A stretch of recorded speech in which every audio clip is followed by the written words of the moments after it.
Buongiorno a tutti. Oggi, come vedete dalla slide, parleremo della famosa spedizione dei Mille. Siamo nel contesto della seconda guerra di indipendenza. Abbiamo visto che francesi e piemontesi entrano in guerra contro l'Austria, strappano la Lombardia, devono firmare il trattato, l'armistizio di Villafranca nel luglio del 59 e pochi mesi dopo, nel marzo del 60, Toscana ed Emilia-Romagna, attraverso dei plebisciti, che erano sostanzialmente dei pro forma, vengono annessi al Piemonte. Ecco, mentre nel nord Italia accadono tutte queste cose, in Sicilia c'è un po' di movimento. Già da diversi mesi era salito al trono Francesco II nell'estate del 59. Francesco II di Borbone, che aveva solo 23 anni, mentre contemporaneamente nelle strade la situazione si faceva sempre più tesa. Cominciavano un po' in tutta l'isola a comparire manifesti rivoluzionari anti-borbonici. La politica anti-borbonica era ormai un leitmotiv in Sicilia. Ci furono degli attentati terroristici e correvano voci di ogni genere. Insomma, la situazione era un po' tesa. Nell'estate del 59 comparve in Sicilia anche una vecchia gloria, un mazziniano rivoluzionario doc, un personaggio che venne inviato proprio da Mazzini per insegnare ai rivoluzionari siciliani come produrre le bombe a mano. Ecco, tanto per capirci. Stiamo parlando di Francesco Crispi, che è un nome importante nel Risorgimento italiano. Spendiamo due parole su questo personaggio. Francesco Crispi è un siciliano, si laurea in giurisprudenza e cerca in tutti i modi di ottenere un incarico statale, non ci riesce e si converte alla causa mazziniana rivoluzionaria e diventa uno dei protagonisti. Lo troveremo infatti in prima fila, non so se vi ricordate, nella rivolta di Palermo del 48, lui e Rosolino Pilo, e sarà anche uno dei protagonisti, delle menti organizzatrici della spedizione dei Mille di Garibaldi, di cui parleremo oggi. Poi fa carriera velocemente, viene iniziato in una loggia massonica a Palermo, velocemente ottiene il 33° grado della massoneria e nel giro di poco tempo riuscirà ad Italia Unita riuscirà ad ottenere ben 4 incarichi come primo ministro. Sarà il primo meridionale a ottenere la carica di primo ministro nell'Italia Unita. Insomma, Francesco Crispi era un personaggio che visse il risorgimento appieno, un po' in tutte le sue sfumature, massonica, militare, rivoluzionaria, politica e così via. Ecco, allora, in Sicilia, vi dicevo, c'erano diverse tensioni ed era abbastanza diffusa l'idea che il potenziale rivoluzionario fosse buono. Bisognava solo trovare un leader politico capace di incanalare quel potenziale per tradurlo in rivoluzione vera e propria. Non è facile evidentemente trovare i leader politici, Mazzini sicuramente no. Mazzini già più volte aveva progettato un'insurrezione in Sicilia, spesso era andata male, un po' tutte le iniziative mazziniane andarono male a dire il vero, ma in Sicilia qualcuno ci lasciò le penne, Pisacane, i fratelli Bandiera e così via, e poi comunque Mazzini non era un uomo d'azione, per cui non poteva essere un leader carismatico che sul campo trascinasse i siciliani nella loro ribellione contro gli odiatissimi Borbone napoletani. Si comincia a pensare a Garibaldi. Garibaldi era l'uomo del momento, aveva appena terminato le sue azioni militari contro gli austriaci e si era messo in mostra, si era comportato molto bene durante la guerra, aveva occupato Varese, Como, aveva occupato Brescia, insomma alla testa dei volontari dei cacciatori delle Alpi. Garibaldi sicuramente non fece brutta figura, ma tutto il suo passato parlava per lui, insomma, l'esperienza nella Repubblica Romana, no? Nel 1849, quando si scontrò contro i francesi, ma ancora prima, quando dovette fuggire dal Piemonte, in quanto condannato a morte, si andò in America, dove pure si mise in mostra come capo rivoluzionario di straordinarie capacità. Insomma, Garibaldi era un personaggio che sul campo aveva dimostrato di essere un ottimo leader, un buon generale. Da un punto di vista politico riusciva a calamitare le simpatie sia dei moderati liberali sia dei repubblicani più accesi, per cui poteva essere l'uomo della sintesi, l'uomo adatto. Ecco, Garibaldi in quel momento era ancora a Torino, era appena finita la guerra contro gli austriaci con l'armistizio di Villafranca e si stava prendendo cura dei volontari mutilati e degli ufficiali bisognosi. Perché noi quando parliamo delle guerre ricordiamo sempre i morti, ma non ricordiamo i feriti, i mutilati, gli accecati, insomma. Garibaldi tentò anche la via politica e venne eletto deputato nella Camera dei Deputati piemontese, perché quando il Piemonte poté annettere la Toscana e l'Emilia Romagna nel marzo del 60, subito dopo tenne delle nuove elezioni, in modo tale che tutte le regioni, anche le nuove acquisite, potessero scegliere i propri rappresentanti a Torino. Ecco, in quelle elezioni lì, siamo alla fine del marzo del 60, Garibaldi si candidò e riuscì anche ad essere eletto nella Camera dei Deputati.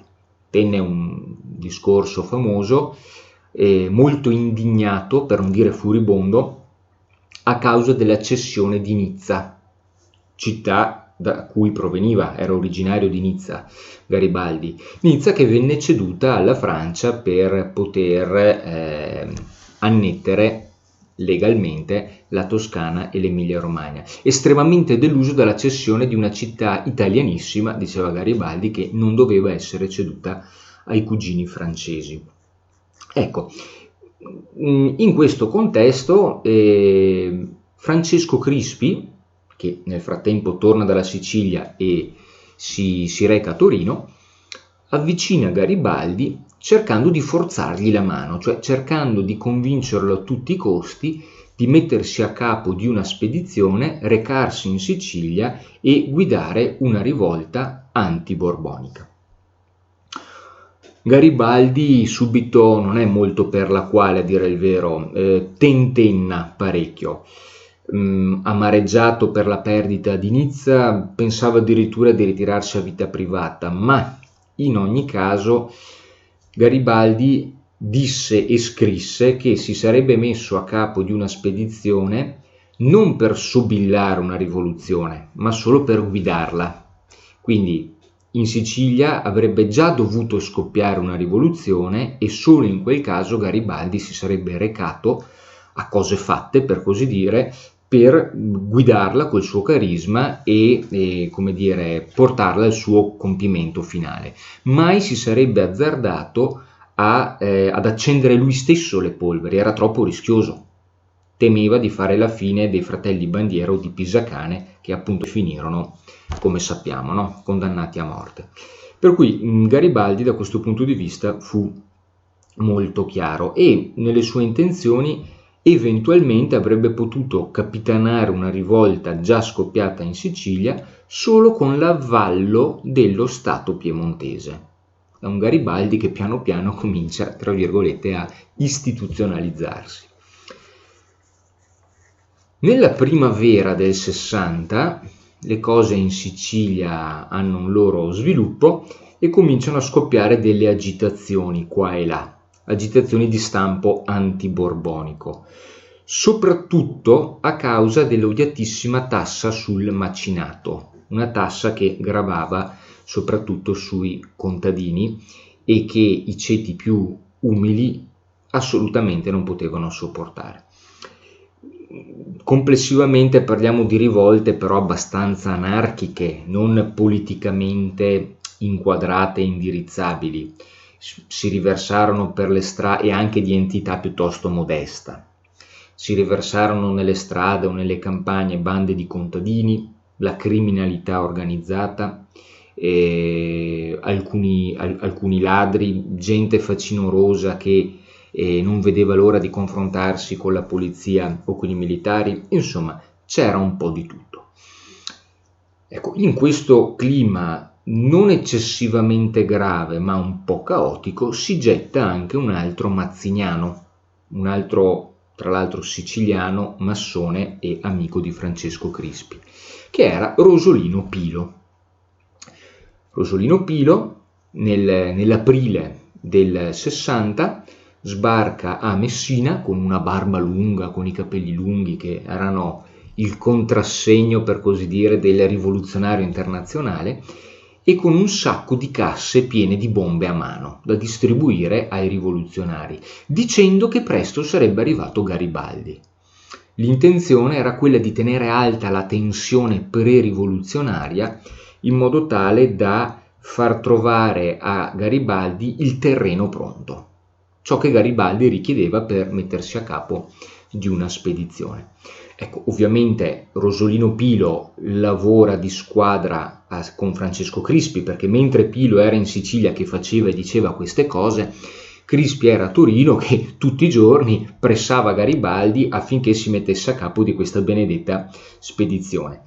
Quando finalmente Garibaldi viene a sapere che a Palermo è scoppiata un'insurrezione o qualcosa di simile, insomma non dobbiamo neanche ingigantire troppo le tensioni che si verificarono in quel momento, insomma Garibaldi scioglie i dubbi, si convince e accetta l'incarico. Era il 13 aprile e accetta di arruolare dei volontari per andare in Sicilia, liberarla dai Borbone e consegnarla nelle mani di Vittorio Emanuele II.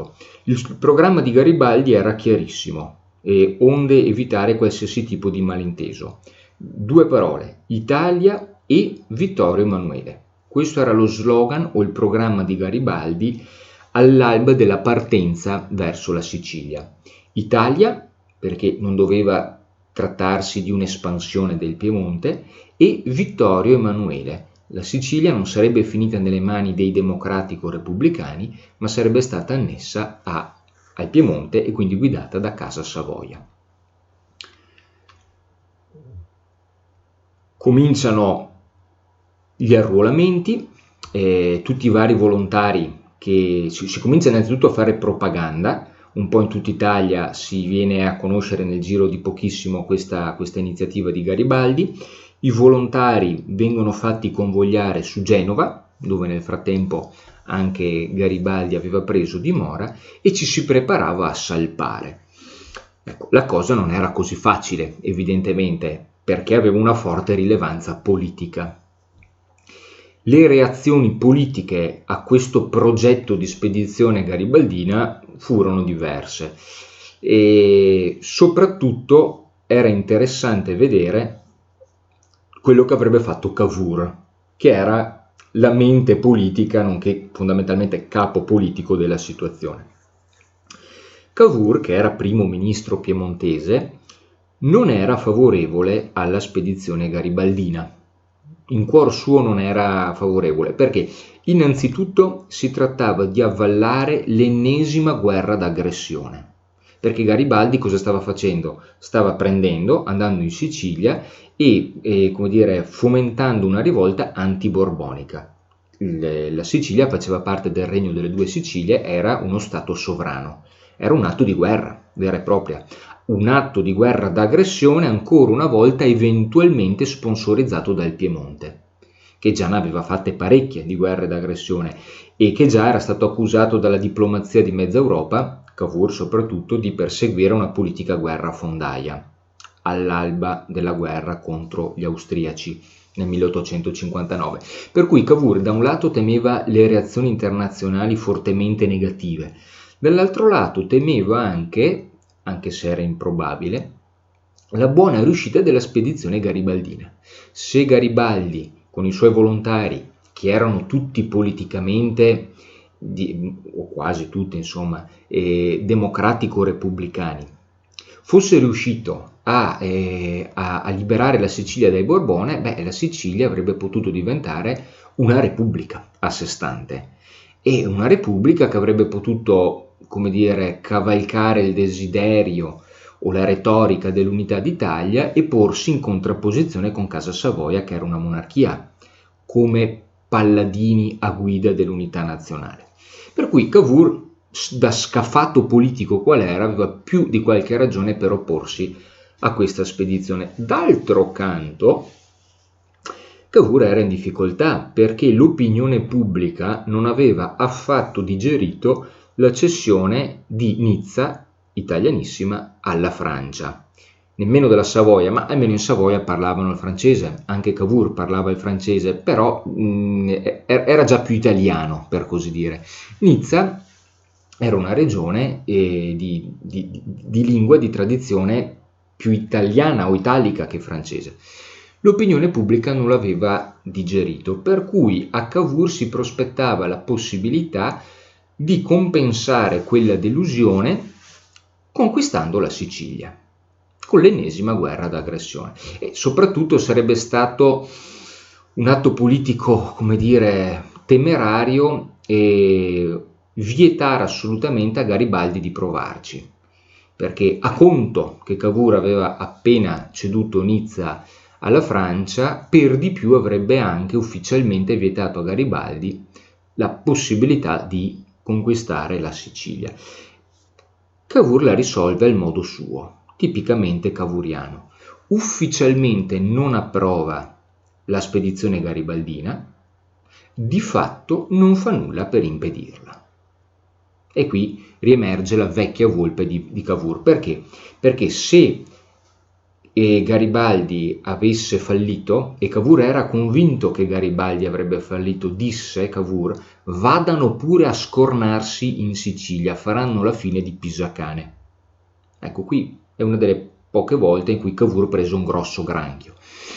Comunque, se la spedizione fosse andata a buon fine, Cavour avrebbe potuto poi cavalcarla politicamente, dicendo che il Piemonte non aveva fatto nulla per impedirla, che il Piemonte tutto sommato l'aveva favorita. Se invece Garibaldi fosse stato sconfitto, come era probabile, il Piemonte poteva sempre tirarsi indietro dicendo: noi non abbiamo mai approvato nulla, non ci siamo accorti in qualche modo che stavano partendo questi volontari. Ecco, meglio fare la figura degli ingenui o degli incompetenti piuttosto che degli aggressori. I miracoli della politica. Per cui cercava di tenere il piede su due staffe, Cavour. Vittorio Emanuele II, il re, politicamente era molto più sprovveduto di Cavour, era molto più rozzo. E Vittorio Emanuele, con i plebisciti del marzo del 60, ci aveva preso gusto. Il Piemonte aveva preso la Lombardia, aveva preso la Toscana, aveva preso l'Emilia Romagna. Perché non anche la Sicilia? In cuor suo Vittorio Emanuele II stava con Garibaldi, però forza di causa maggiore non poté fare nulla per aiutarlo per i motivi che abbiamo detto prima. Molto importante anche l'atteggiamento dell'Inghilterra, anzi direi fondamentale, perché se l'impresa garibaldina riuscì ad andare in porto fu anche grazie all'appoggio determinante dell'Inghilterra. Il primo ministro inglese in quel momento si chiamava Palmerston e Palmerston fece sapere che l'Inghilterra in qualche modo sponsorizzava l'impresa garibaldina, era favorevole.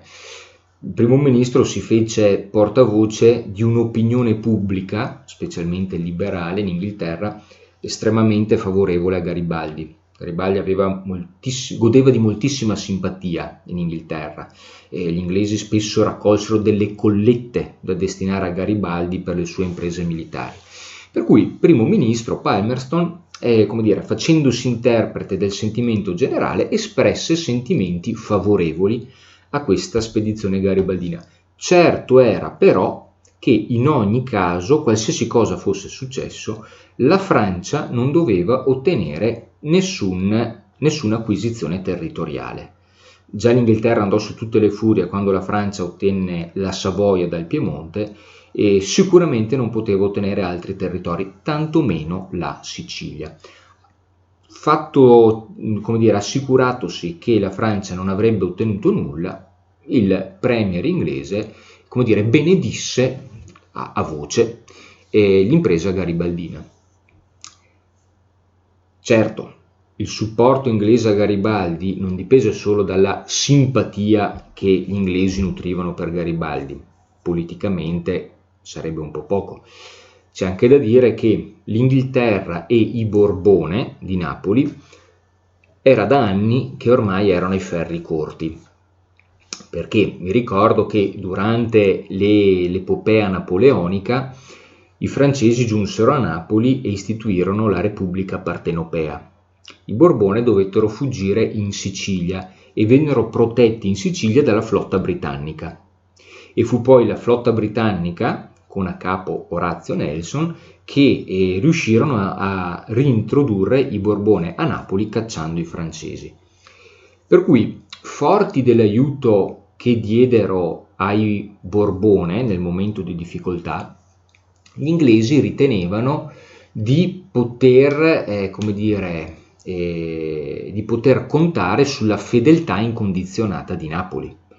Cioè, nell'ottica della politica vige il do ut des. Gli inglesi supportarono i Borbone nel momento del bisogno, si aspettavano che i Borbone manifestassero il proprio riconoscimento con una politica complessiva subalterna a quella della Gran Bretagna.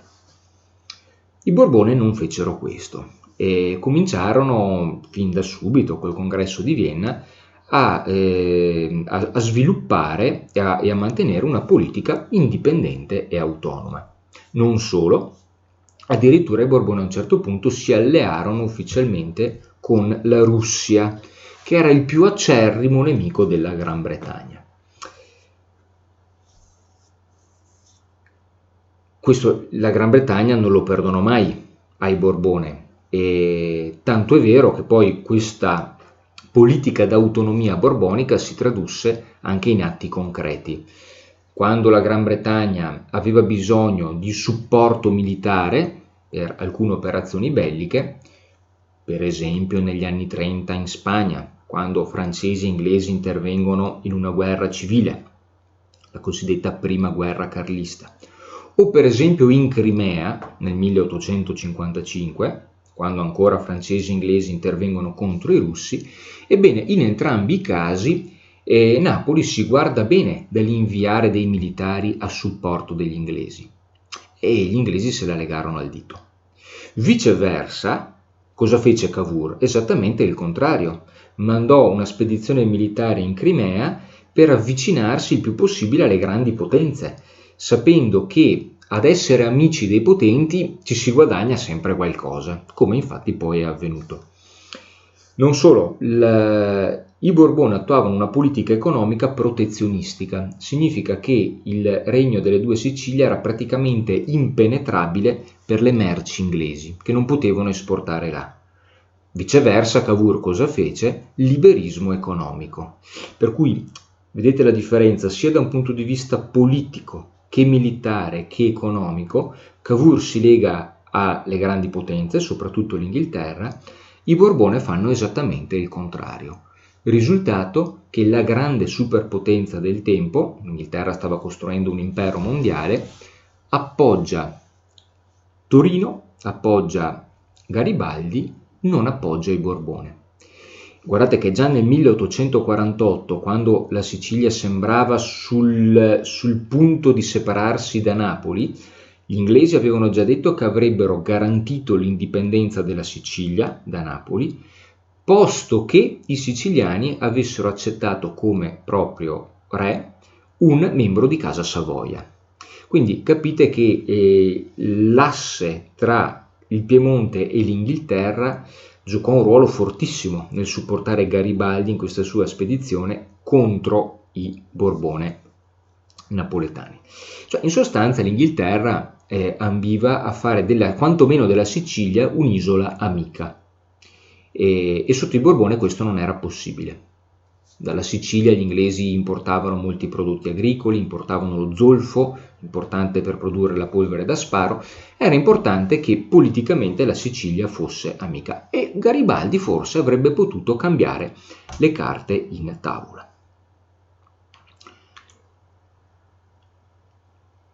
Comincia allora la spedizione. Era il 5 maggio 1860.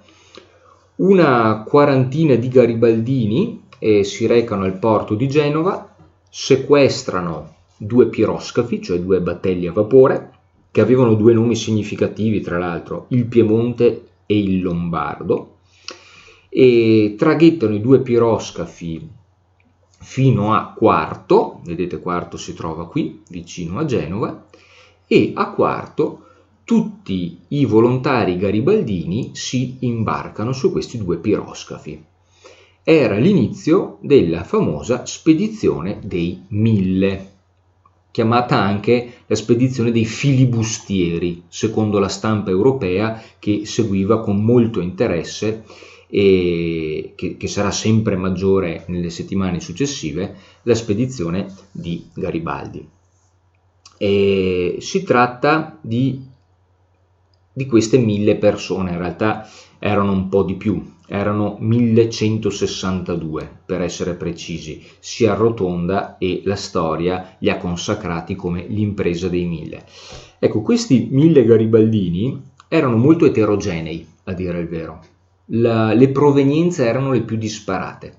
C'erano molti volontari che provenivano dal nord, Toscana, Liguria, Piemonte, Lombardia, il Veneto era ancora austriaco, vedete qui la mappa, no? Manca il Veneto, il Friuli e il Trentino. E molti da Bergamo, soprattutto, c'era qualche meridionale, c'era qualche inglese, c'era qualche ungherese, c'era addirittura qualche polacco. Ma poi c'erano tipologie umane di tutti i tipi, c'era l'avventuriero, c'era il temerario, c'erano coloro che avevano delle turbe loro. Un garibaldino ad un certo punto tenta il suicidio gettandosi per mare, lo recuperano e si salva. Però per dire, c'era una donna, la moglie di Francesco Crispi, vestita al maschile ma pur sempre donna. C'erano 3 preti spretati, c'era un bambino di 11 anni di Chioggia con il padre, c'era un po' di tutto. C'era anche un turco. Io mi sono sempre domandato cosa ci facesse il turco insieme a tutti gli altri garibaldini, forse un avventuriero, comunque c'era anche un turco. Ecco, l'estrazione sociale era, diciamo, per metà intellettuale borghese, per metà contadino artigiana, c'era un po' di tutto. Comunque, questi 1000 garibaldini generalmente erano tutte persone che avevano già una certa esperienza con le armi. Tutta gente che aveva combattuto o nel 48 contro gli austriaci o nel 49 a Roma contro i francesi o ancora nel 59, seconda guerra d'indipendenza, contro gli austriaci. Infatti circa 200 di questi 1000 garibaldini vennero forniti a Garibaldi dalla Società Nazionale di Giuseppe La Farina, quella che tra le altre cose si occupava di reclutare e coordinare i vari volontari che di volta in volta si volevano aggregare per combattere l'austriaco. Ecco, di tutti questi 1162 garibaldini, solo 150 vestivano la famosa camicia rossa. Poi la tradizione risorgimentale consacrerà questa avventura come l'avventura delle camicie rosse. Però per così dire è una sorta di sineddoche, se vogliamo dire così, cioè è una parte per il tutto, solo una parte, 150, vestivano la camicia rossa. Fermiamoci un attimo sulla camicia rossa, che è uno dei simboli più famosi del Risorgimento. Da dove salta fuori questa camicia rossa?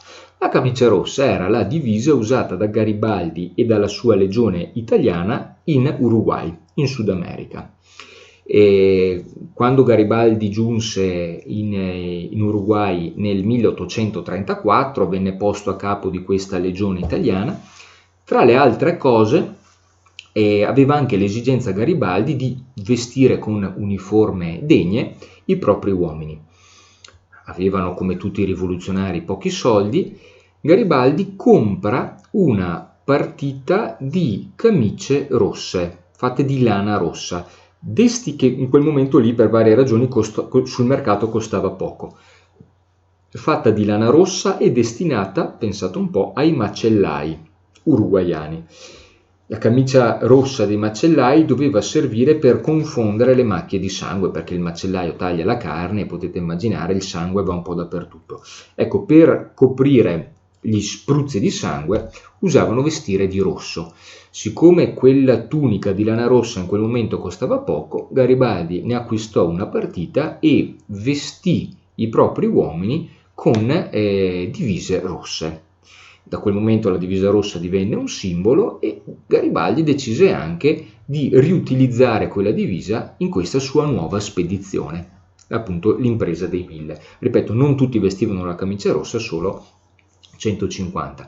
Qui vedete sulla destra, in un museo di Rovereto, è conservata una camicia rossa, non esattamente quella del 60 dell'impresa dei 1000, ma quella del 66, quando Garibaldi tornerà in campo per combattere gli austriaci in Veneto. Però insomma più o meno questo era il vestiario. Piccolo aneddoto: la maglia del Nottingham Forest, una nota squadra di calcio inglese, si chiama la Garibaldi. Quando il Nottingham Forest gioca male, i tifosi se ne vanno e in genere dicono "they are not fit to wear the Garibaldi", cioè non sono adatti, non sono idonei per vestire la Garibaldi, cioè quella maglietta lì. Qual è il collegamento con Garibaldi? Notate che il colore è rosso. Il collegamento è presto detto. Nel 1864 l'Italia era già stata proclamata, era già stata creata nel 61, e nel 64 Garibaldi decide di fare un giro in Inghilterra. Durerà un mesetto. L'Inghilterra era molto seguito, aveva molti simpatizzanti, verrà ricevuto da una marea di persone. Non la regina Vittoria, che lo considerava un rivoluzionario e non volle riceverlo, si recherà sulla tomba di Ugo Foscolo, che è in Inghilterra, parlerà con Mazzini, esule in Inghilterra, e alla fine ritornerà a Caprera, in Sardegna.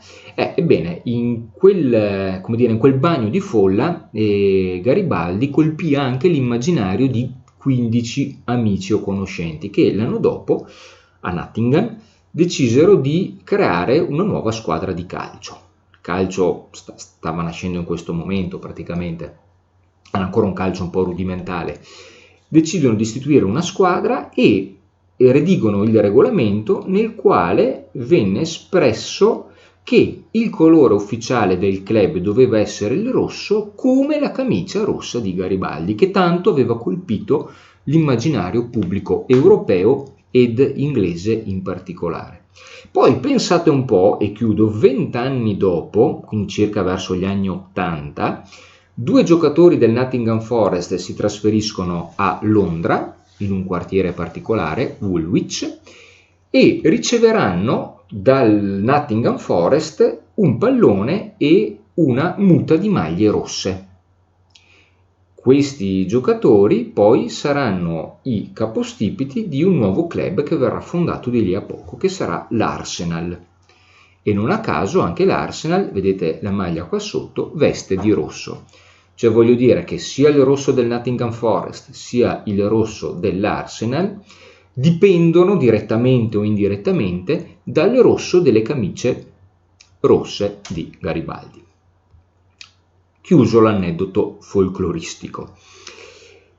Allora, i nostri garibaldini partono il 5 maggio da Quarto. Vedete la cartina, fanno una prima sosta a Talamone e devono fare rifornimento, acqua, cibo, munizioni, armi, perché erano partiti con armi molto scadenti. Ad un certo punto una settantina circa di questi garibaldini si stacca dal gruppo e si unisce ad una serie di volontari livornesi e penetrano nello Stato Pontificio via terra, con l'intenzione di sollevare le solite rivoluzioni contro il governo pontificio, ma ancora una volta la popolazione si dimostrerà molto restia, non si solleva e il tentativo muore sul nascere. Da quei, giusto per essere precisi, da quei 1100, cosa avevo detto, è stato perso il numero, comunque diventano 1089, da 1162 i volontari diventano 1089 e così proseguono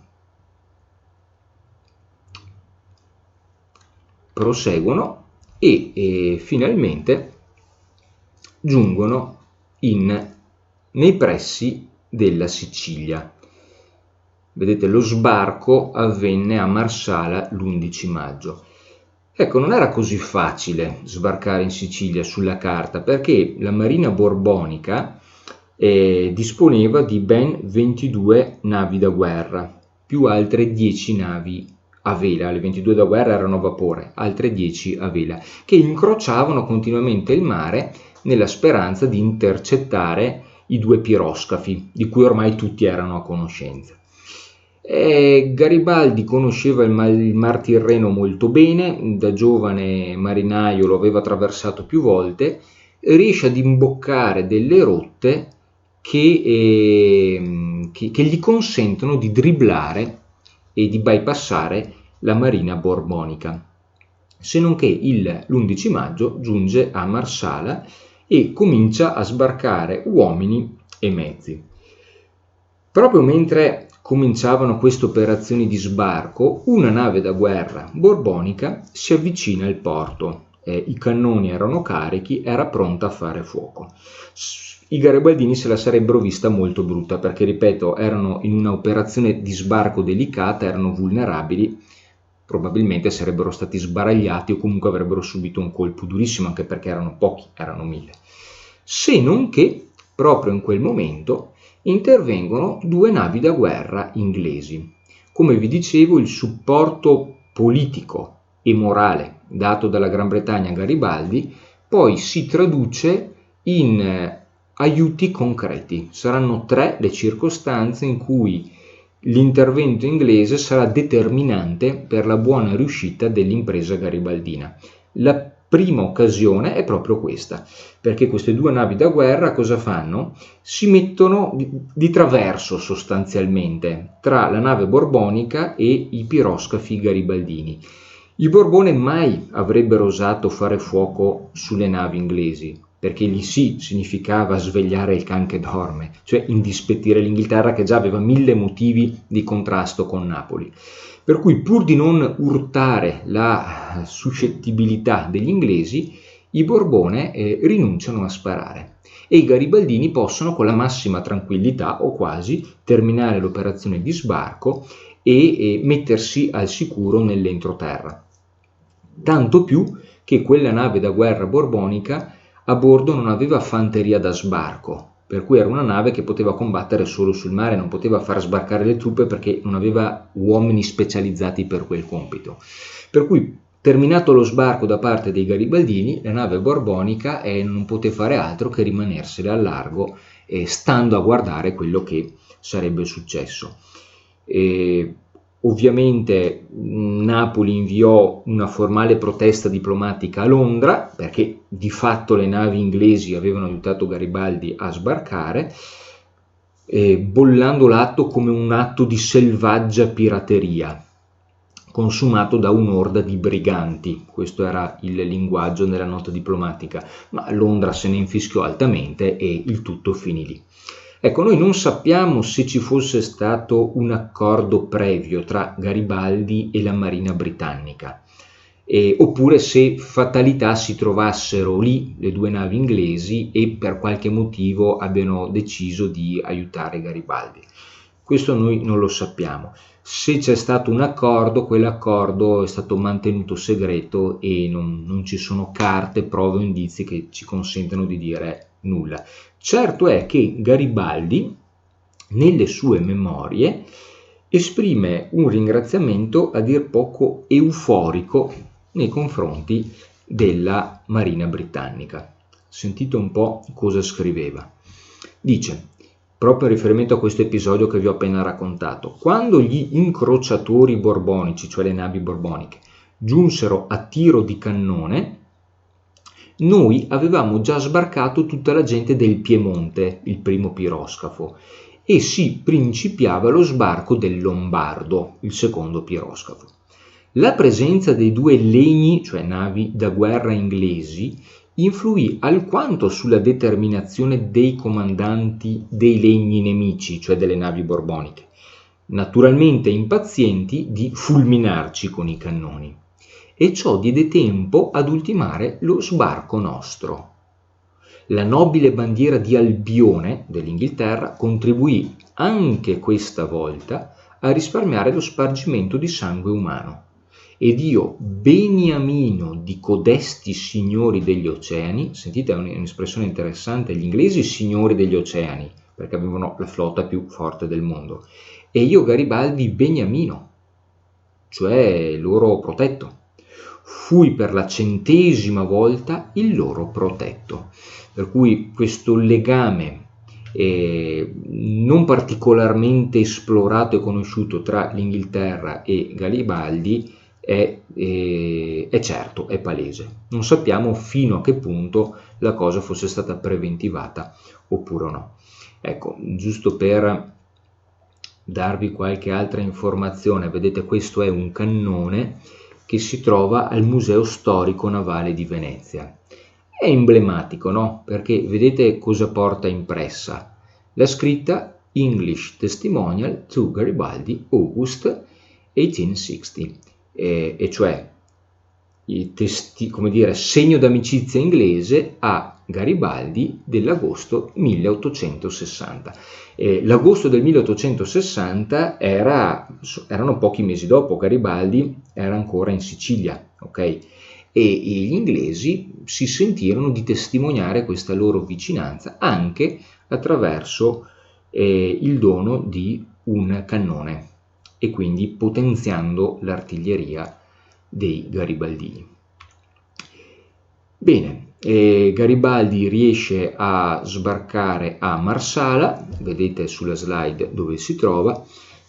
L'accoglienza della popolazione non fu per nulla entusiasmante, anzi i locali si chiusero nelle loro case preferendo non compromettersi troppo con quegli strani guerriglieri aggressori e male armati, perché poi se poi le cose si fossero messe male, come era probabile che fosse, coloro che simpatizzavano per gli aggressori sarebbero finiti male. L'unico che si precipitò ancora una volta a salutare i nuovi arrivati fu il console britannico, ancora una volta a sottolineare questo legame tra Inghilterra e Garibaldi. Ecco, appena giunto a Marsala, Garibaldi, pochissimi giorni dopo, poté cominciare ad attuare le prime azioni politiche, per così dire, cioè assunse immediatamente la dittatura in Sicilia in nome di Vittorio Emanuele, re d'Italia. La dicitura era proprio questa: dittatura in Sicilia in nome di Vittorio Emanuele, re d'Italia. Dittatura cosa significa? Concentrazione di potere nelle mani di Garibaldi. Garibaldi era un teorico della dittatura. Lui affermava che era necessario instaurare la dittatura nei momenti di maggior tensione e di maggior caos, salvo poi sciogliere la dittatura quando le cose avrebbero cominciato a istituzionalizzarsi. Teorizzava una cosa simile anche nel 1849 durante l'esperienza della Repubblica Romana, che poi finì male però in quel caso. Ecco, quindi Garibaldi assume la dittatura in nome però di chi? Non di se stesso, ma di Vittorio Emanuele, non re del Piemonte, attenzione, ma re d'Italia. cioè già mettendo i carri davanti ai buoi, dando per scontato che quell'azione militare sarebbe finita bene e finalmente avesse potuto essere creato il nuovo Stato italiano. Ecco, naturalmente Garibaldi aveva 1000 uomini con sé, ci capiamo, 1000 uomini. E in Sicilia i Borbone avevano circa 25.000 militari, meglio equipaggiati, meglio armati, meglio riforniti, posizionati nei punti strategici, che meglio conoscevano il territorio. Cioè, quante possibilità poteva avere Garibaldi? Molto poche. Quindi la prima cosa che fece dopo essersi proclamato dittatore, aver accettato la carica di dittatore, fu quella di proclamare la leva di massa, e cioè invita tutti i siciliani dai 17 ai 50 anni maschi ad aggregarsi ai soldati garibaldini per fronteggiare tutti insieme l'esercito borbonico. Fu un proclama che però cadde nel vuoto. I siciliani, tranne pochissimi, non parteciparono, anche perché in Sicilia la coscrizione, cioè l'arruolamento nelle forze armate, era una pratica sconosciuta. I siciliani non venivano arruolati nell'esercito. L'esercito borbonico in Sicilia era formato da napoletani o da soldati provenienti dal continente. Napoli non si fidava troppo ad armare dei siciliani, sapendo bene che i siciliani avevano sempre mal digerito la sottomissione a Napoli.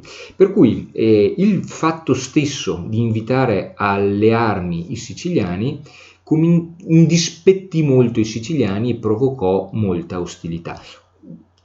Tanto è vero che quel proclama rimase assolutamente deserto, non si presentò praticamente nessuno se non 100-200 rivoltosi.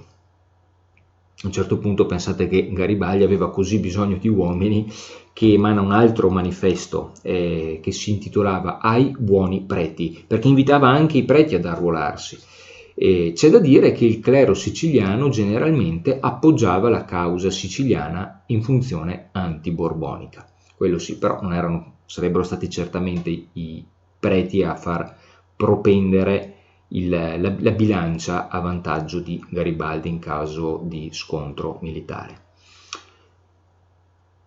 E giungiamo così alla prima battaglia, 15 maggio. Notate che per ben 4 giorni, Garibaldi era sbarcato l'11, per ben 4 giorni nessuna milizia borbonica gli si fa incontro. E già questo insomma è abbastanza strano, no? Ebbe 4 giorni per organizzarsi e per marciare. Finalmente i Borbone intercettano i garibaldini e decidono di dare battaglia. È la battaglia di Calatafimi. Non so se siete mai stati, comunque la zona è piuttosto ondulata, collinosa, e alcune colline arrivano anche a 400 metri. Ecco, i due eserciti potevano beneficiare di forze impari.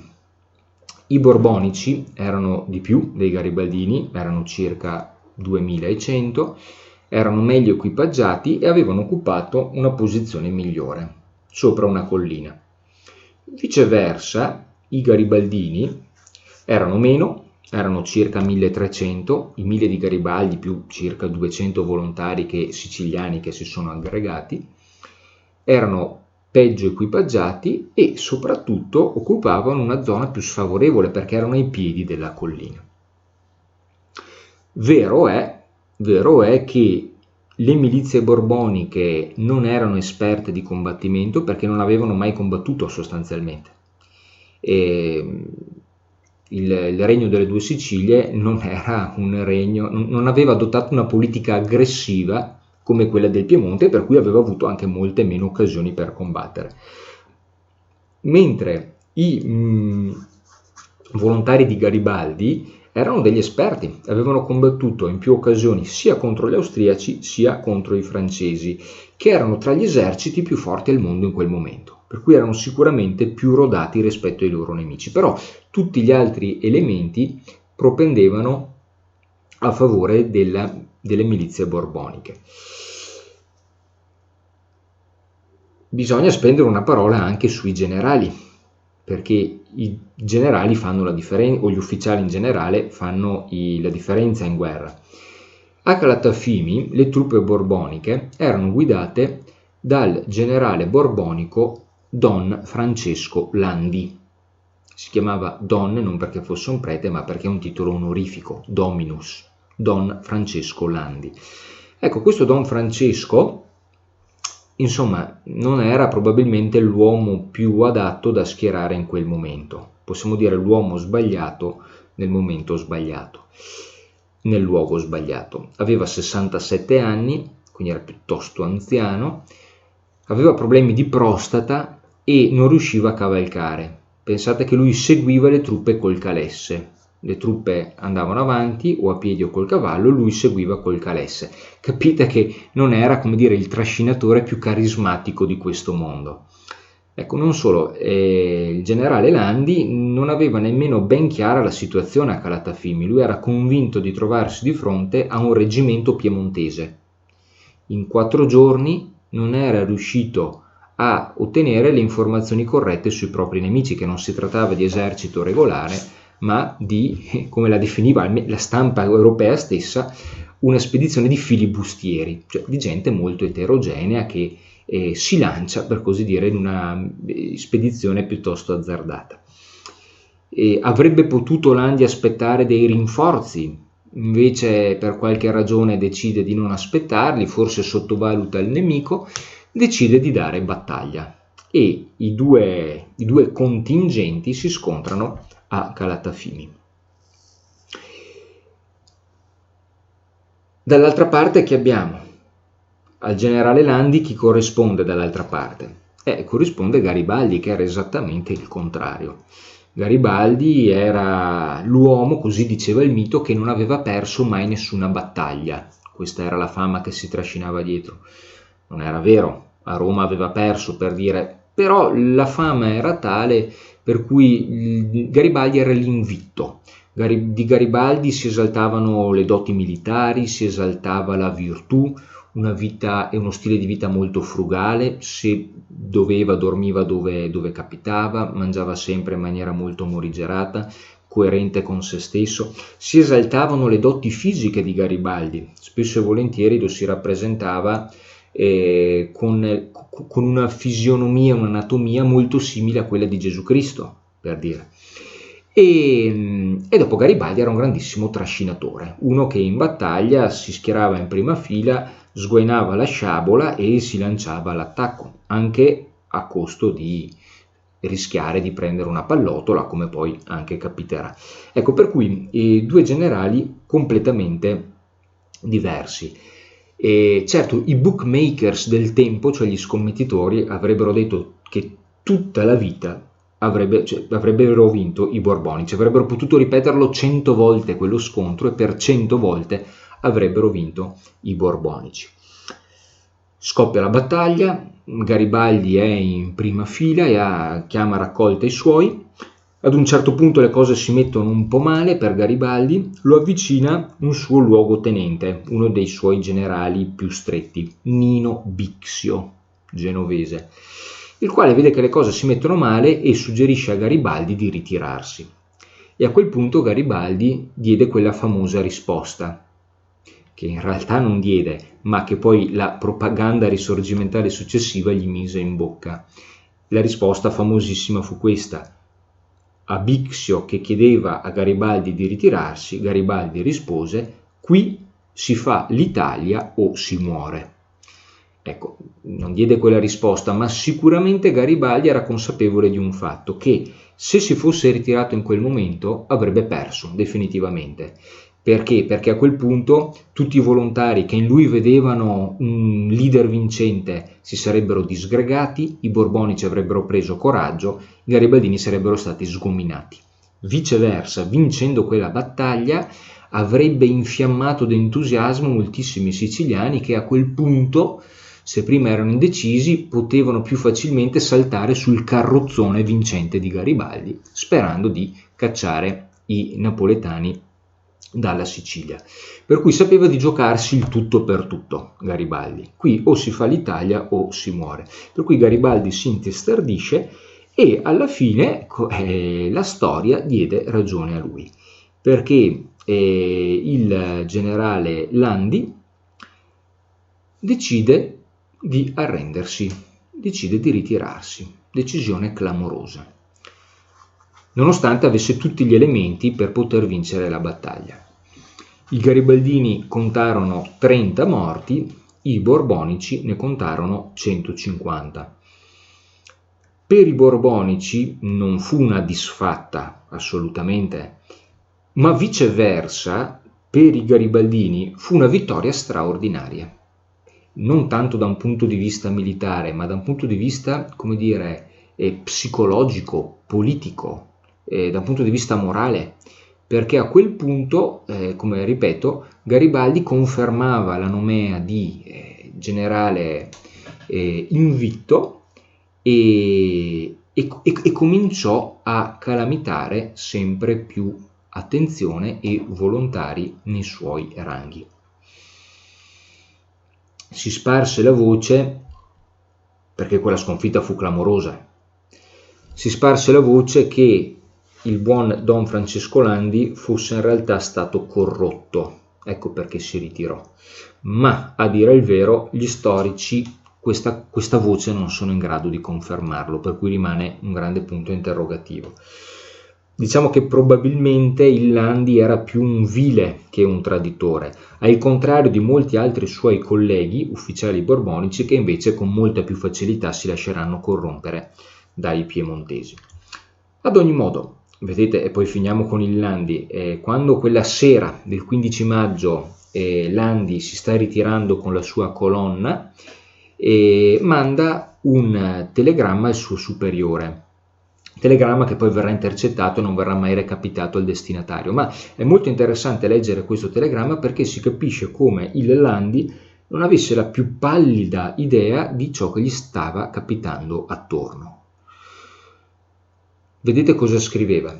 Soccorso, pronto soccorso, la metà della mia colonna è uscita di scoverta, in ricognizione, e giunta a portata di far fuoco si è attaccata coi rivoltosi, cioè coi garibaldini, i quali sbucarono a migliaia da per ogni dove. No, già qui sbucarono a migliaia, non è vero, perché erano molti meno, erano 1300. Il fuoco fu nutrito, ma le masse di siciliani uniti alla truppa italiana sono di immenso numero. I volontari che si erano uniti a Garibaldi erano al massimo 200. Il Landi aveva più di 2000 uomini militari di professione. La mia colonna ha dovuto col fuoco di ritirata ripiegare sopra Calatafimi, dove mi trovo sulla difensiva, giacché i ribelli in numero immenso fanno mostra di volermi aggredire. Le masse sono enormi ed ostinate a combattere. Qui la mia colonna trovasi circondata da nemici senza fine, i quali hanno pure assalito i mulini, presa la farina che doveva panizzarsi per la truppa, cioè servire a preparare il pane. Insomma, un po' probabilmente il Landi ha ingigantito la questione per giustificarsi, perché è chiaro che era più giustificabile una sconfitta di fronte a molti nemici che non di fronte a pochi e male armati. Ma si evince chiaramente, e la sua ritirata poi lo dimostrò, che il Landi non aveva assolutamente chiara quale fosse la situazione delle forze in campo. È vero che durante la sua ritirata venne attaccato da alcuni siciliani, ma il tenore dell'attacco era infinitamente inferiore rispetto a quello che traspare da questa sua lettera. Ecco, il caso di Don Francesco Landi, mi sono soffermato apposta, è emblematico. Perché? Perché, ripeto, i borbonici avevano in Sicilia circa 25.000 uomini, soldati di professione.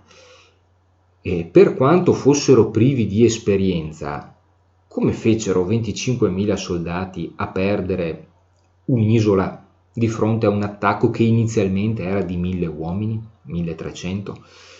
Ecco, gli storici dicono che un ruolo fondamentale per spiegare questa clamorosissima sconfitta dei Borboni in Sicilia è legata proprio all'incapacità, all'incompetenza, all'inettitudine degli ufficiali napoletani, che in genere erano anche piuttosto anziani, dai 60 ai 70 anni, per esempio il Landi, ma erano poi personaggi che erano sempre indecisi, sempre troppo tardi nel prendere le decisioni, e quando prendevano delle decisioni erano decisioni sbagliate.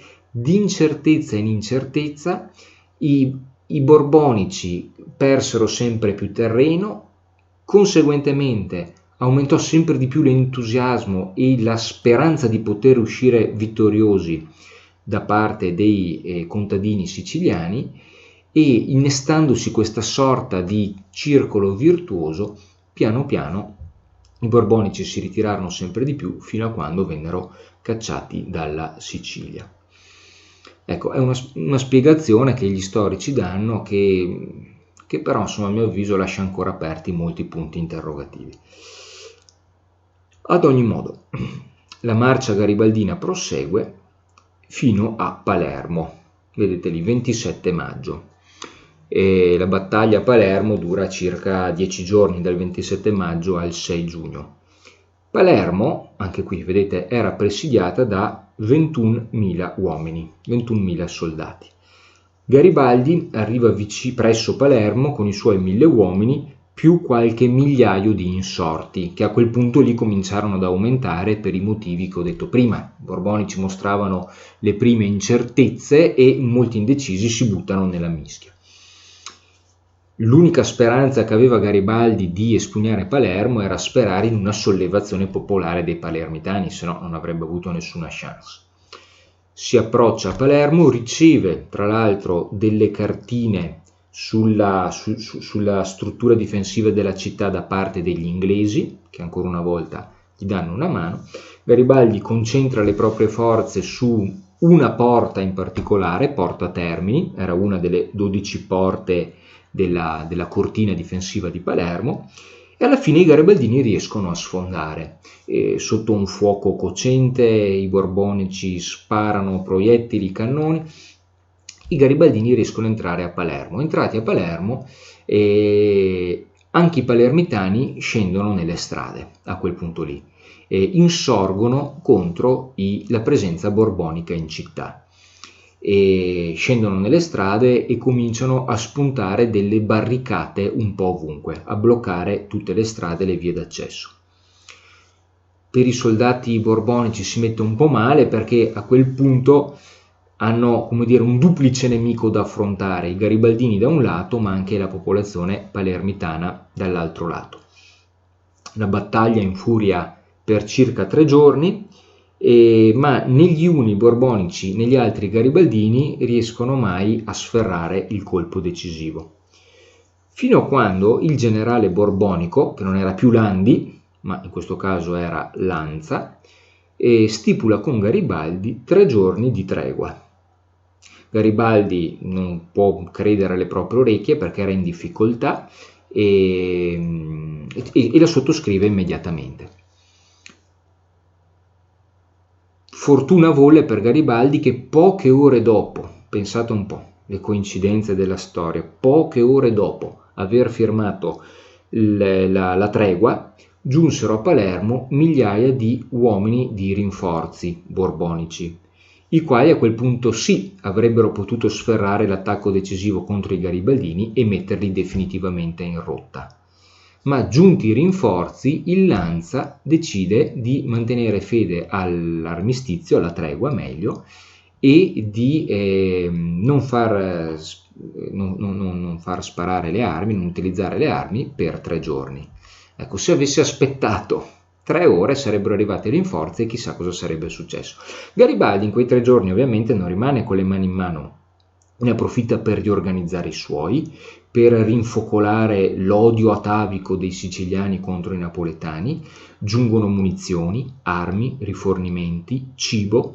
I siciliani, aiutati anche dai garibaldini, cominciano come dire, ultimano e rinforzano tutte le barricate che avevano allestito nei giorni precedenti. E Palermo è, come dire, una città di barricate in questi giorni. C'è rimasta qualche fotografia. Vedete, le barricate erano più o meno queste. C'erano dei carretti, c'erano dei materassi, c'erano dei sacchi di sabbia. Vedete le case, no? Per esempio qui, diroccate dai colpi di artiglieria, perché un errore strategico che fece il Lanza fu quello di utilizzare l'artiglieria nella città di Palermo a colpire sia i garibaldini sia la popolazione siciliana, anche quelli che non erano scesi per strada, per cui i siciliani, vistosi resi oggetto e bersaglio dell'artiglieria napoletana, cosa potevano fare a quel punto? È chiaro che scesero nelle strade e si coalizzarono con i garibaldini. Ancora, vedete, questa forse è la fotografia più bella.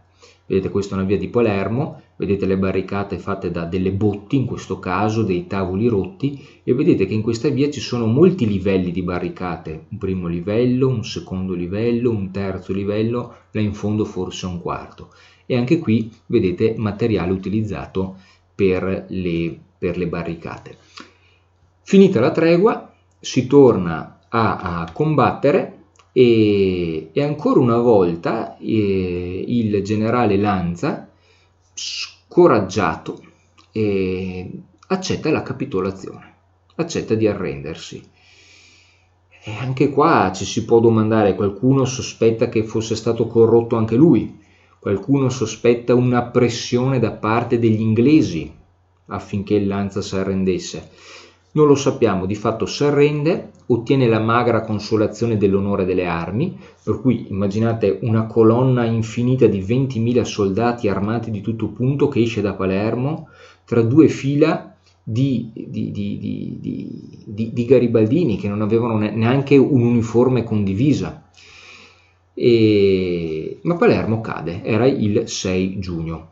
A mediare politicamente la resa dei borbonici furono ancora una volta gli inglesi che come dire, misero al tavolo le due parti, garibaldina e borbonica, e acquisirono la Sicilia che, per così dire, girarono immediatamente a Garibaldi, dittatore della Sicilia. Seconda volta, secondo episodio di aiuto determinante degli inglesi nei confronti di Garibaldi. Non sappiamo se a livello operativo militare, sicuramente però a livello diplomatico e politico in questa fase delicata di mediazione per la resa di Palermo. Come Palermo cadde, vi ricordo che Palermo era il capoluogo della Sicilia, Garibaldi lancia un altro appello per la coscrizione. Invitava ancora una volta tutti i siciliani dai 17 ai 50 anni ad arruolarsi nella sua truppa, che si sarebbe chiamata Esercito Meridionale. Gli uomini di Garibaldi da questo momento in poi cominciano a chiamarsi Esercito Meridionale. Ecco, generale era sempre lui, naturalmente, ma ancora una volta i siciliani fondamentalmente rispondono picche, non si arruolano. Caduta Palermo, vengono anche dichiarati decaduti i Borbone. Cioè i Borbone vengono dichiarati decaduti dalla Sicilia, cioè non aventi più nessun potere né diritto sull'isola. Per cui comincia una forte propaganda.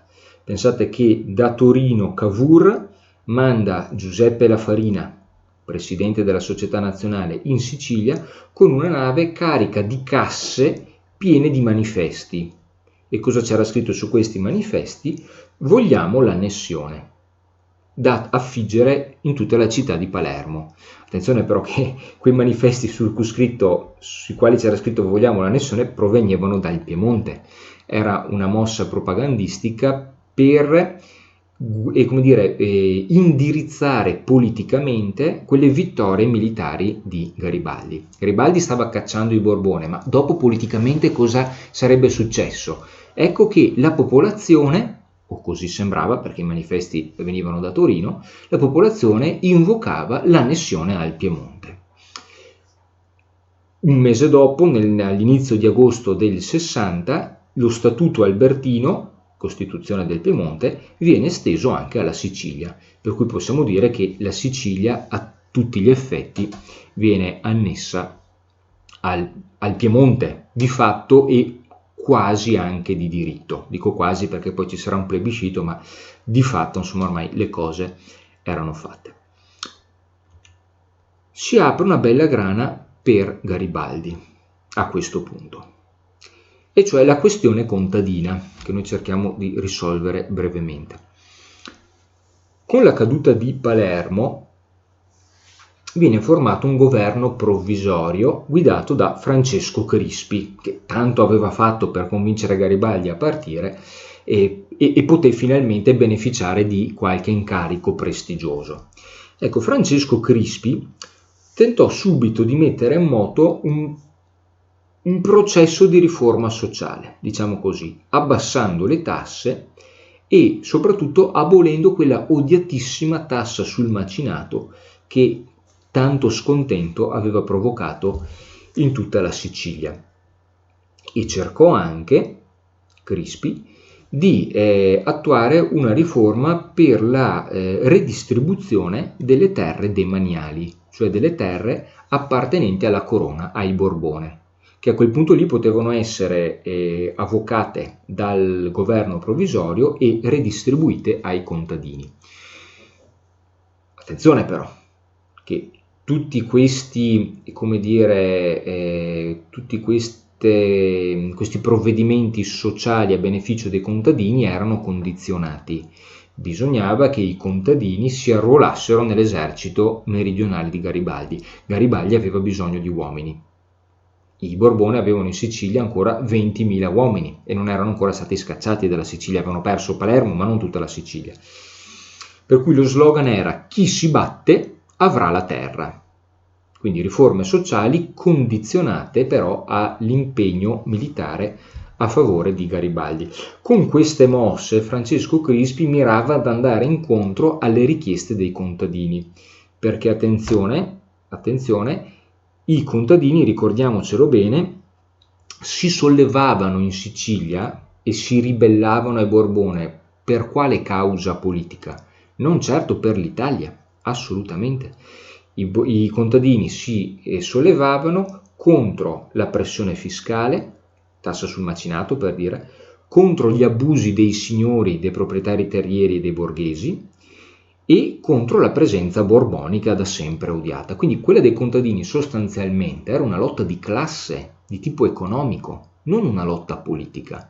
Bisogna ben ricordarlo questo, perché viceversa i guerriglieri giunti dal nord, e cioè i garibaldini, miravano a tutt'altra cosa, avevano come scopo un'azione politica, e cioè sottrarre la Sicilia ai Borbone per annetterla ai Savoia.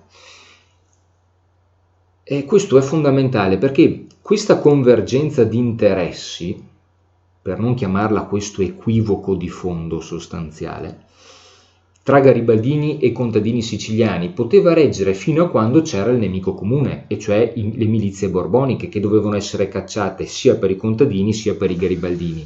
Ma a milizie borboniche cacciate le idee politiche erano molto diverse. I contadini, che poi sono chiamati i picciotti in siciliano, ben presto entrano in contrasto con Garibaldi, ben presto. Perché? Perché uno, non potevano sopportare che le riforme sociali promosse da Crispi fossero vincolate ad un impegno militare, che moltissimi contadini non volevano prestare. Due, in ogni caso i contadini non si accontentavano della semplice redistribuzione delle terre demaniali, ma spesso e volentieri miravano anche ad espropriare le terre dei privati, dei borghesi e dei proprietari terrieri. Viceversa, Garibaldi, qui i nodi vengono al pettine, Garibaldi sosteneva che il problema economico-sociale fosse secondario rispetto allo scopo primario dell'unità d'Italia. per cui la convergenza di interessi durò molto poco. Ad un certo punto i diversi scopi di lotta emersero e non potevano fare altro che entrare in conflitto tra di loro. Per cui, per esempio, Garibaldi mai si sarebbe sognato di non proteggere la proprietà privata dei proprietari terrieri e dei borghesi, perché Garibaldi sapeva benissimo che se voleva proseguire nella sua marcia trionfale di annessione del Mezzogiorno all'Italia, al Piemonte, non poteva alienarsi l'appoggio della borghesia e dei proprietari terrieri, cioè doveva avere il loro appoggio. Per cui, messo alle strette, anche Garibaldi dovette scegliere tra se supportare gli interessi della borghesia o gli interessi dei contadini.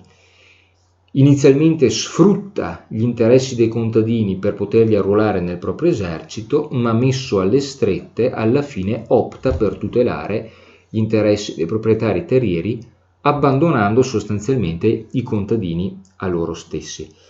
Pensate poi che gli stessi proprietari terrieri spesso e volentieri erano attaccati da bande di contadini, perché quando si frantuma l'ordine sociale vige la legge del più forte, la giungla, per cui bande di contadini si univano per saccheggiare le case dei proprietari terrieri, per trucidarli, ammazzarli, per occupare le terre. Cosa fanno i proprietari terrieri? A loro volta si organizzano tra di loro con milizie organizzate alla bene e meglio per respingere le bande di contadini armati.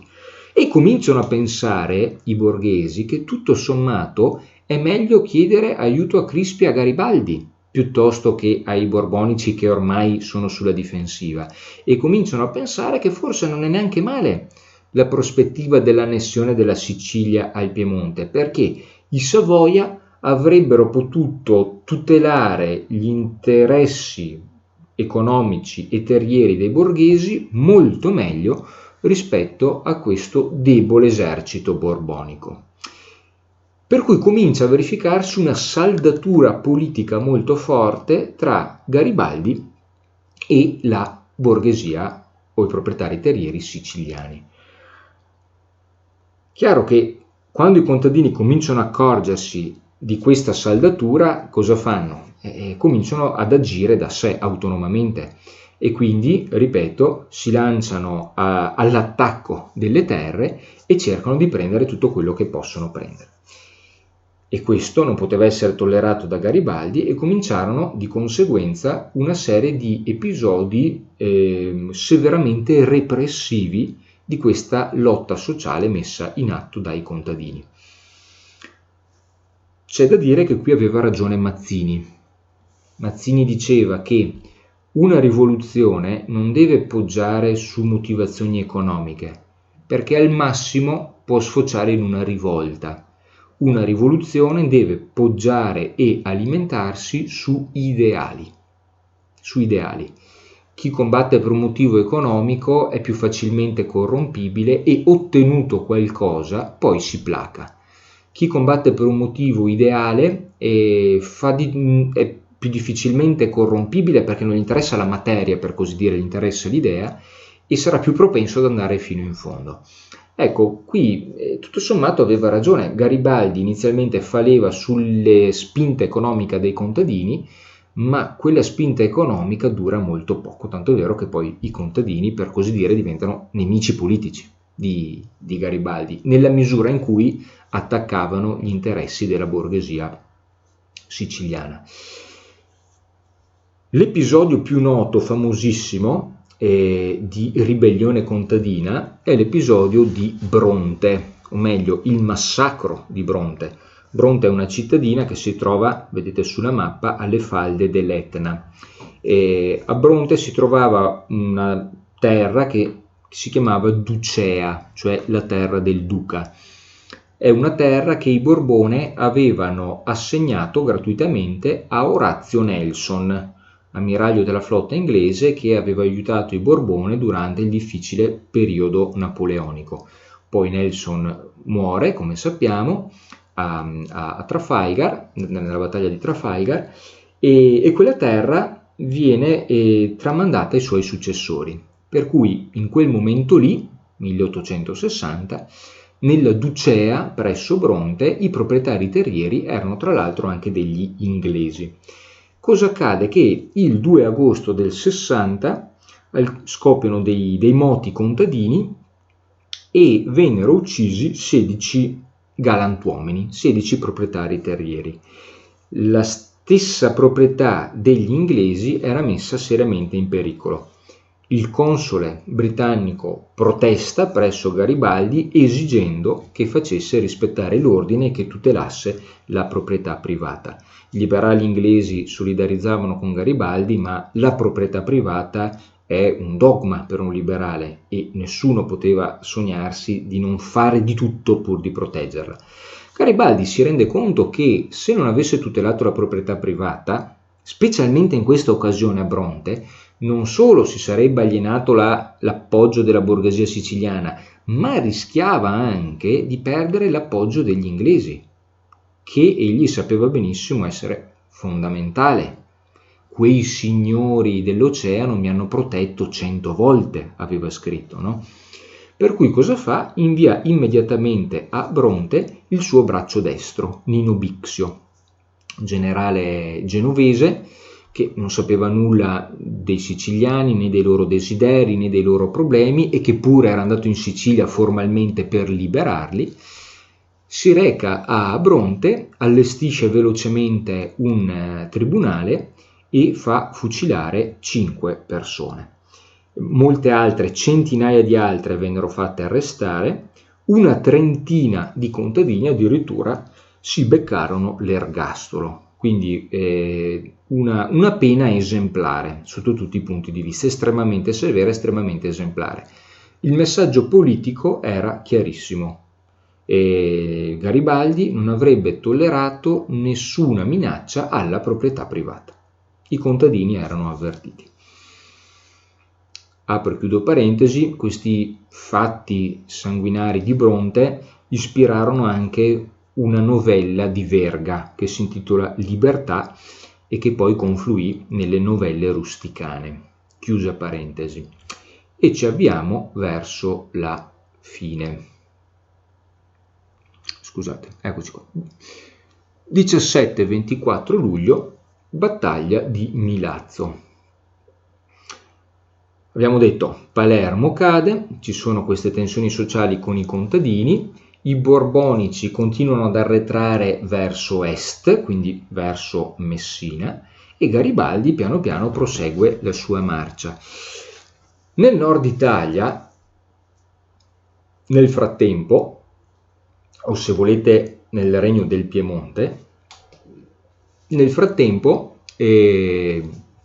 i patrioti non rimangono con le mani in mano e si cominciano ad organizzare reclutamento di volontari e grazie a questo Agostino Bertani, e pensate che nel giro di poche settimane dal Piemonte giungono in Sicilia ben 20.000 volontari. Il Piemonte formalmente era ancora neutrale, ma come sempre fece finta di non accorgersi, lasciò che i volontari partissero, i quali raggiunsero Garibaldi proprio nell'agosto del 60. Ecco che Garibaldi comincia ad essere a capo di un esercito numeroso e ben motivato. E anche un esercito abbastanza esperto, perché, ripeto, diversi di questi volontari avevano già combattuto contro gli austriaci e contro i francesi. Da Garibaldi arrivano aiuti un po' da tutta Europa, soprattutto dall'Inghilterra, dove si raccolgono delle collette e quindi aiuti sotto forma di invio di denaro. Un po' tutta la stampa del mondo si concentra su questo episodio, ci sono proprio degli inviati di guerra che scattano fotografie, che scrivono articoli, e ci si domanda fino a che punto riuscirà a spingersi Garibaldi, un personaggio sul quale nessuno inizialmente scommetteva nulla e che già aveva sconfitto 2 volte i borbonici e che già si apprestava a cacciarli dalla Sicilia. E poi Garibaldi cosa avrebbe fatto conquistato la Sicilia? L'avrebbe tenuta per sé, si sarebbe spinto oltre, si sarebbe ribellato ai Savoia. La stampa del tempo, potete immaginare, non parlava d'altro. Benissimo, con questi aiuti che nel frattempo giungono dal nord, Garibaldi chiama a raccolta tutte le proprie forze, aveva Nino Bixio alle proprie dipendenze, ma aveva anche altri ufficiali di qualità, i suoi bracci destri, per esempio il Medici, per esempio il Cosenz, sono nomi importanti in questo frangente. Con tutte queste forze concentra l'attacco su Milazzo, dove si erano asserragliati i borbonici. Anche qua circa 20.000 uomini. La battaglia fu, come tutte le battaglie, piuttosto cruenta. Complessivamente, vedete, morirono 800 garibaldini e 150 borbonici. La battaglia dura circa una settimana, ma alla fine, ancora una volta, le truppe borboniche decidono di evacuare. Giunge la flotta napoletana presso Milazzo, i militari si imbarcano e abbandonano la Sicilia. Tutti i militari borbonici, dopo la sconfitta di Milazzo, rimpatriano, per così dire, sono espulsi dalla Sicilia. Resisteva solo, a dire il vero, la piazzaforte di Messina e continuerà a resistere fino al marzo del 61. Però piazzaforte di Messina a parte, che poteva difendersi ma non poteva più arginare le milizie garibaldine in nessun modo, con la sconfitta di Milazzo tutta la Sicilia è in mano a Garibaldi. E ora restava una grande domanda: cosa avrebbe fatto Garibaldi? Si sarebbe accontentato della Sicilia o avrebbe tentato di attraversare lo stretto di Messina? E se avesse attraversato lo stretto di Messina, come avrebbe fatto? Perché lì la flotta borbonica pattugliava molto intensamente la zona. Non sarebbe stato un azzardo? Bene, lo vedremo la volta prossima. Arrivederci.